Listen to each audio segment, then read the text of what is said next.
Hello, greetings to you wherever you are, and welcome to Farm Prefect. Here we talk about agribusiness. Whether you are an aspiring farmer or an experienced farmer, Farm Prefect is the place to get the right inspiration, knowledge, or education so that you can succeed in your farm business or in your agri venture. Today we want to look at groundnut farming. Yes, this is a complete course, and I'm giving out this course for free, and I believe that it will help you greatly. You can see my WhatsApp number is on the screen. Please do not call, text if you have any question. So groundnut is one of the profitable crops that you could invest in, because within 3 months your crop is ready for harvesting, and there you go. But then there are certain basics that must not be taken for granted, because if you do not get these things right, you wouldn't get the intended yield or return on your investment. So in this course, we'll look at certain aspects of groundnut farming. So let's get into it. So like I said, this course is free, and what you can do as a way of support is to like, share, leave a comment, and also subscribe. The subscription is very important.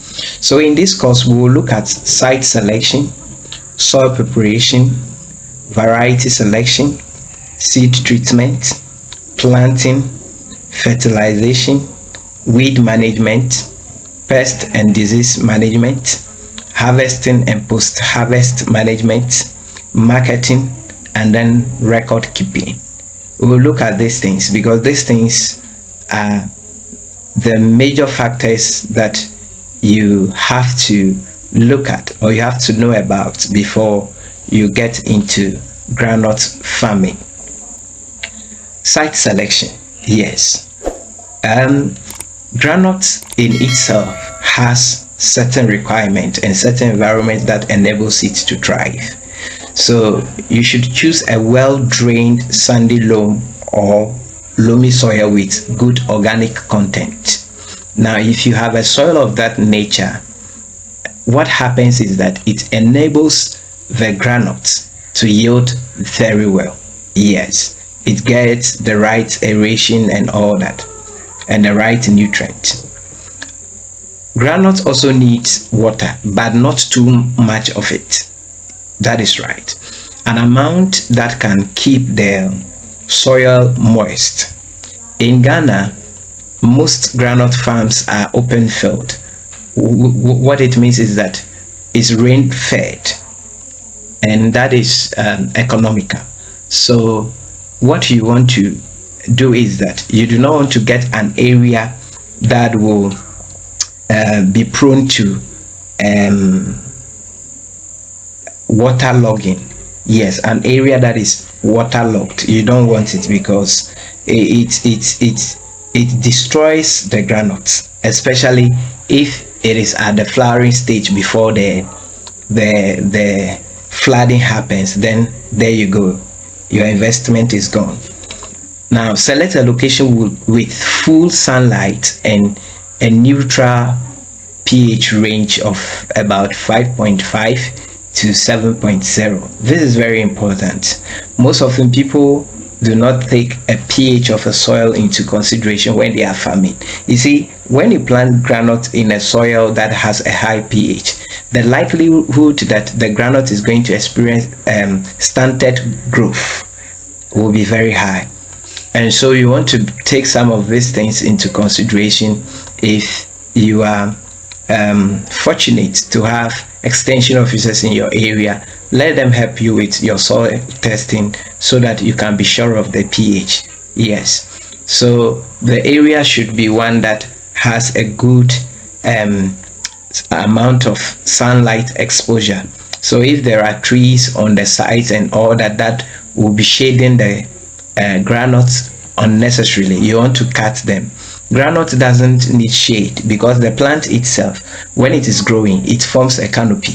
So a shade over it, like trees and those things, will rather prevent it from getting the right amount of sunlight for it to be able to make its food through photosynthesis. Ensure the site has no history of groundnut cultivation in the last 2 to 3 years to prevent disease buildup. Now you know that continuous farming depletes the land of the needed nutrient, and so what also happens is that diseases begin to build up, and that soil is not even able to fight those diseases. So if you are doing groundnut, especially on a commercial scale, you want to be sure that you are getting the land that has been left to fallow for some time. Yes, because by that way it will be able to regain nutrient, and then disease buildup will be avoided. So in groundnut farming, I advise people that crop rotation is also one of the things you can do to enrich your site.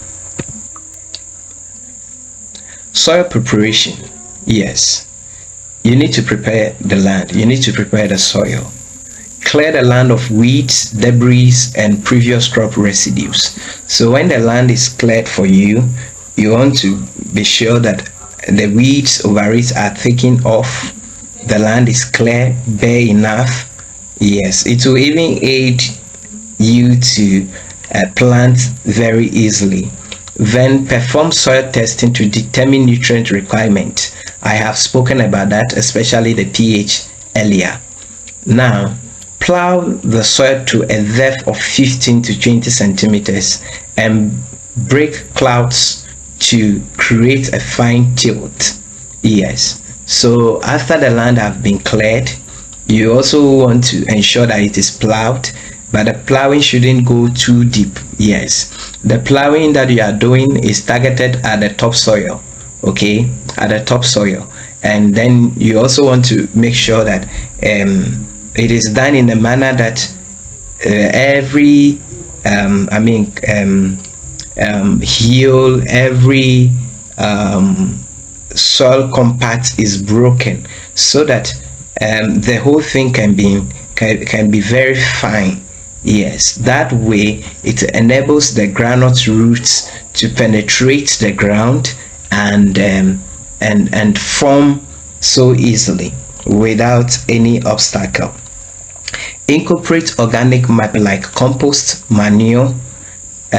You do 10 to 15 tons per hectare. Now the thing is that manure or compost in some areas is not really expensive. Yes, it's not expensive, but the issue is that if really you get a virgin land, a land that has not been cultivated before or for a very long time, or a land that has that have been left to fallow for some time, you may not need really any additive to make the soil rich. Yes, you wouldn't need any of those. So take some of those things to consideration. Then now let's come to variety selection. Choose high yielding, disease resistant varieties suited to your region. You see, when it comes to variety selection or seeds, I try my possible best to educate farmers on it. So let me try that with you also. The groundnuts that we eat, the one that we buy from the market, if you plant that one, yes, it will germinate, it will yield and all that, but the right way to do it and get the right amount of yield, or to get a bountiful harvest, is to get improved seeds. Now these improved seeds should be available at agro shops. There are a group of people that we call certified seed producers. What these certified seed producers do is that they get from the government, I believe. They get from the government what we call foundation seed. Now they now cultivate those foundation seeds and should I say a well monitored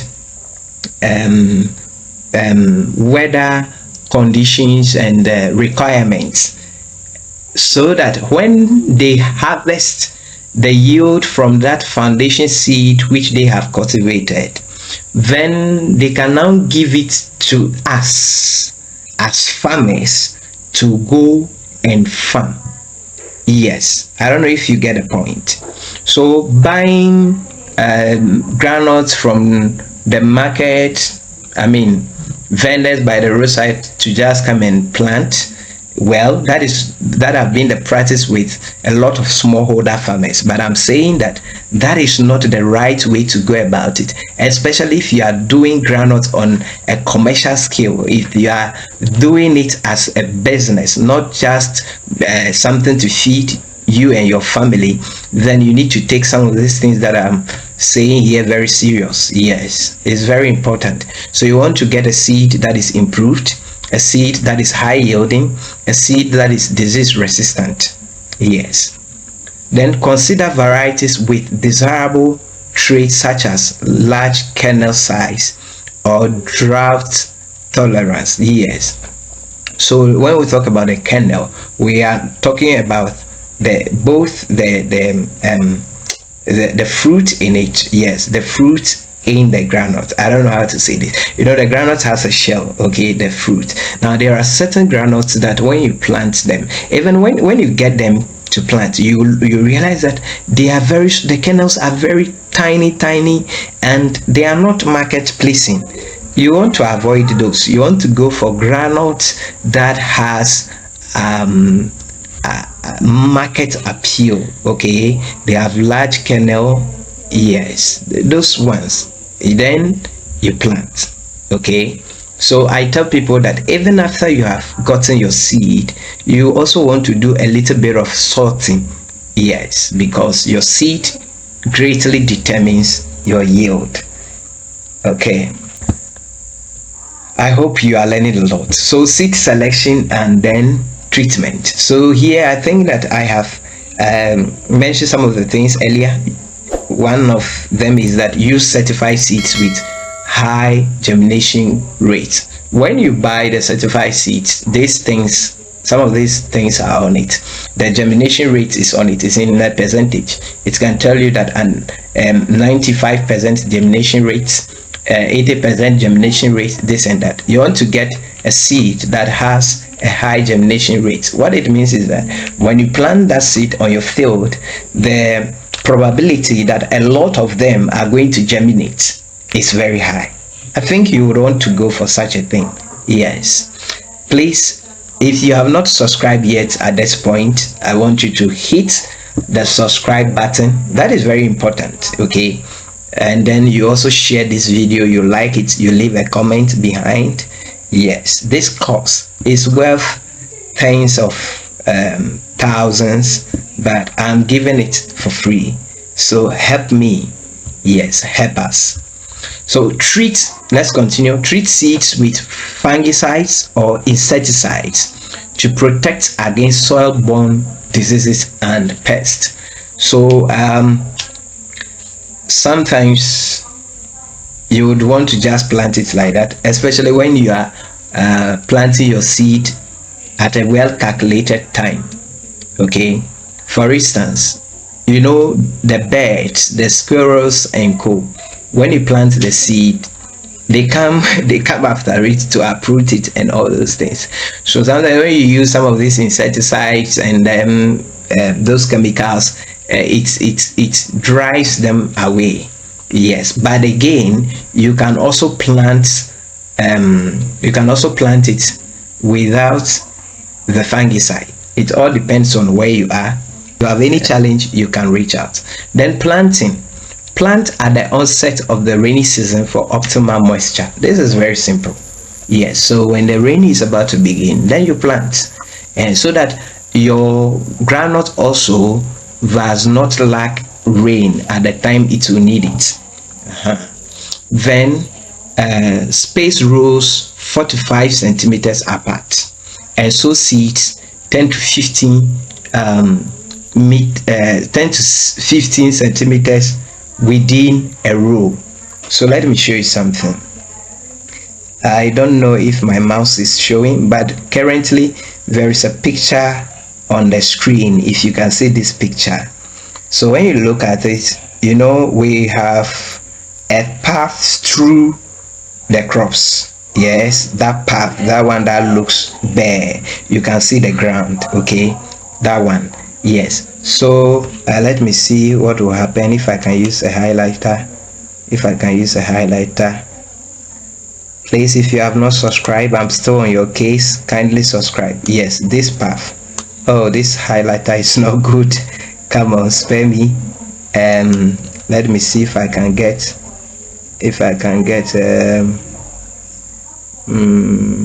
okay, so give me a minute. I want to see if I can get a color that will make it easy for us. Okay, I think the red will do. Okay, so here, this path, if you can see the path here, so between this crop and then this crop, okay, should be 4 to 5 centimeters apart. Yes, it should be 4 to 5 centimeters apart. Now on this line, as you saw on this line rather, okay, you see on this line, the crops here, the seeds here, they should be 10 to 15 centimeters apart. I hope you get the picture. Yes. Then also the depth at which you sow, where that one we mean how deep it should go, should be 5 to 7 centimeters. Do not plant too deep. Okay. Then aim for a plant population of approximately 150,000 plants per hectare. Now the question then is, how many seeds do you place in a hole? Okay, so you can leave your answer in the comment section. Yes, I'll answer that in the comment section. I want us to get interactive. Okay, so let's do that and then we see. So now let's continue. So we come to fertilization. Okay, now before I say anything about fertilization, I want to tell you that groundnut itself is able to fix the soil to some extent. So if you get a well fertile land, you do not really need a fertilizer. Yes, but for the purpose of our studies, you will need NPK, that is 15-15. Yes, 15-15. Now with the 15-15, you are doing 200 to 300 kg per hectare during planting. Okay, and then you have to also understand that groundnuts also benefit from calcium, so you can apply gypsum or gypsum, wherever we pronounce it, 300 to 500 kg at the flowering stage. But then avoid excessive nitrogen, as groundnuts fix their own nitrogen through symbiosis with rhizobium bacteria.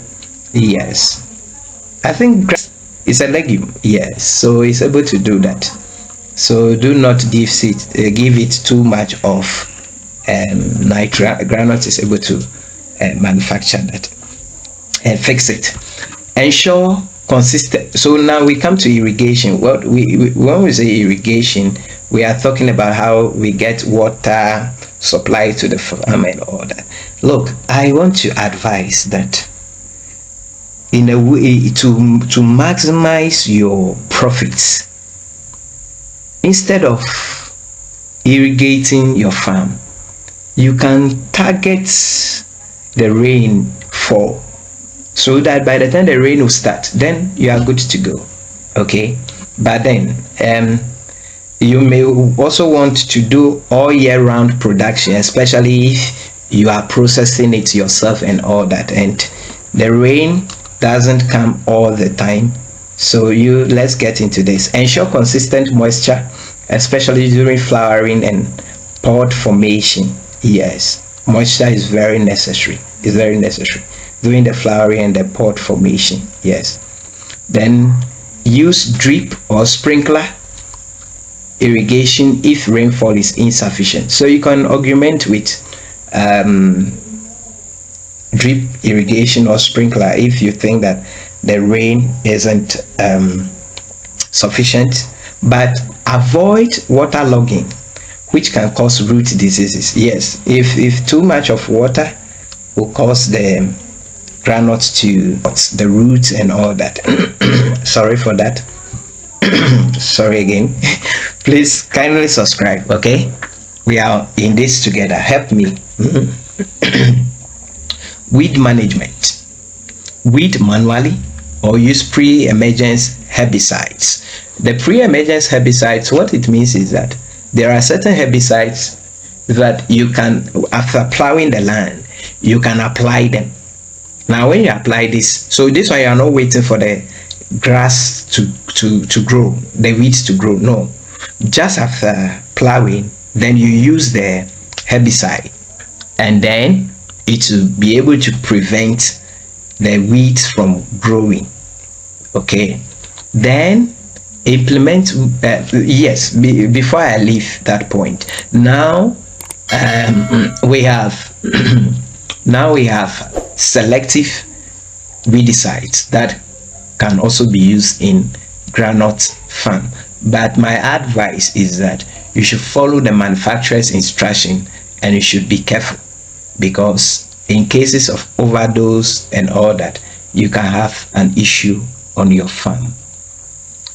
Implement weed control early growing season to reduce competition. So weed management is very important, because if you do not manage your weed early and put the weeds under control, they compete with the groundnut for nutrients and they deprive it growing the way it should. All right, so our next thing that we want to learn about is pest and disease management.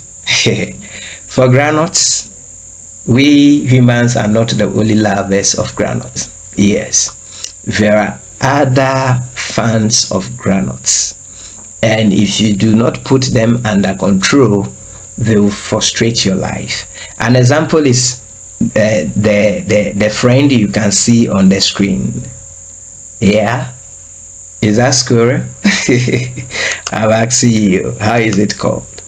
That is squirrel. They like groundnuts so much. They love it. Yes, so especially when the pods are beginning to form, trust me, they will come for you. So monitor for common pests like aphids, leaf hoppers, and pod borrowers, squirrels, and there are even some birds. Yeah, that also like the partridge and co. They also love it. They also love groundnuts. So you want to watch out for them. So I spoke with one farmer, and what he does is that when the pods begin to form, he would have to go to the farm early morning and make sure that he drives some of these things away. But it's really not, should I say, an effective method like that. So you need to prepare for those things. You can put scarecrows in your farm to scare them away. You can use traditional methods and drive some of these things away. Use integrated pest management strategies, biological control, cultural practices, and chemical control if necessary. Yeah, all these things are available you could use. Prevent diseases like leaf spot. These things affect groundnuts, okay? Rust, aflatoxin, contamination by rotating crops, and using resistant varieties. So crop rotation in groundnut farming is a wise strategy. After uprooting the groundnut, like the picture you can see here, okay, just get a nice place, then you heap it for some good amount of sunlight to come upon it. To dry it for you. It will make things easy for you. Yes. So after that, then you can now remove the pods from the plants and further dry it so that the moisture content can dry off for about 8 to 10%. Groundnuts farming actually is profitable, yes, but it requires a lot of work and tenacity. So shell nuts if required and sort to remove damaged or diseased kernels. So for the shelling, you could do that manually, okay, by opening the pods. And I've also contacted some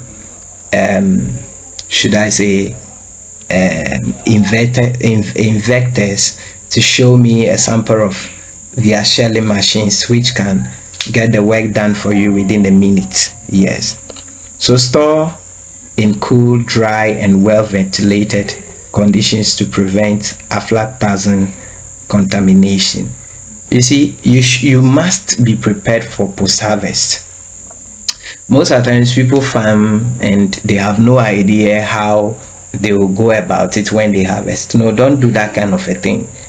Before you even plant, you should have an idea, you should have a plan of how to handle the crop. If not, you will lose your money, you will lose your investment. Farming is a business and must be treated with all seriousness and knowledge. Yes, so post-harvest handling is very important. Get your basics right. Yes, and then if you are going to store or hold it for some time, sometimes when you harvest your groundnut, you realize that there is a lot in the system, and because there is a lot in the system, the price reduces. Okay, so you may want to hold it for some time. If that is the case, you should dry it well and also keep it well. Yes, we'll talk about those things later, but for now, marketing. You see, I kept saying farming is a business, and all that. Before you put a seed into the ground, you should have a plan of how you are going to sell it off. Yes. Identify potential markets. It could be a local market, it could be a processor, a food processor company, or it could be that you have somebody that will help you with exportation, or you have somebody that will serve as an off-taker. You are producing it for that person. Let's get these things right, so that you do not use your money to farm groundnuts, and now the groundnut is with you, looking at your face, and you are angry that, oh, I watched Farm Prefect and he said groundnut farming is profitable. I did it and now I've run at a loss. Please, don't just watch part of my video and use it for your thing. If you would want to refer to any of my videos, watch it from A to Z and make sure you get everything that I have said right before you go ahead and implement it. Anything other than that, you are on your own. Grade groundnut based on size and quality. Pack in clean, dry bags for transportation.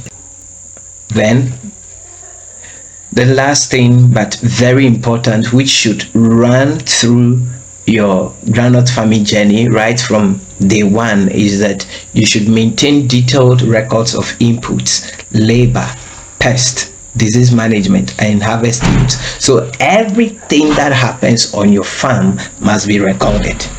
That is the only way you could calculate your losses. That is the only way you could track your progress and know if it is profitable for you or you are running at a loss. Record keeping is very important. Most people farm and they don't have any record. They don't have any record of their input. They don't have any record of labor. They don't have any record of pest and disease management, the money they have spent and all that. No, you should have a clear record to guide you to look into these things. And that reminds me that you should have a budget. Okay, you should have an estimate before embarking on groundnut farming, because I tell you, it is profitable, but it is also stressful.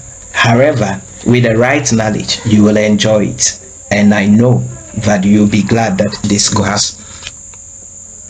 Thank you.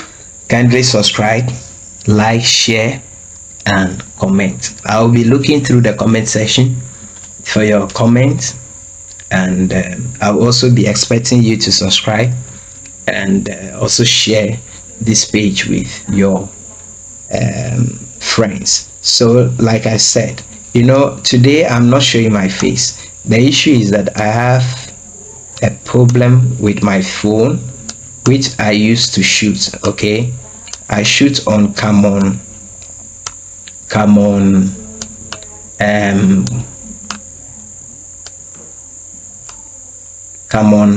12. Yes, I shoot on Camon 12. So I'm planning to get a phone, preferably an iPhone or an iPhone 11 or 12 and above would do a good work. Yes. I'm planning to get an iPhone or a Samsung with a Pixel, a camera with a very good quality. I thought techno people would dash me some, but well, I'm not a brand ambassador. But if they feel like helping me, because I've been shooting on techno since I started this, yes, because that is what I have. So today, this is what I want to do. I'm doing fundraising right here. If you wish to support me with if you wish to support me to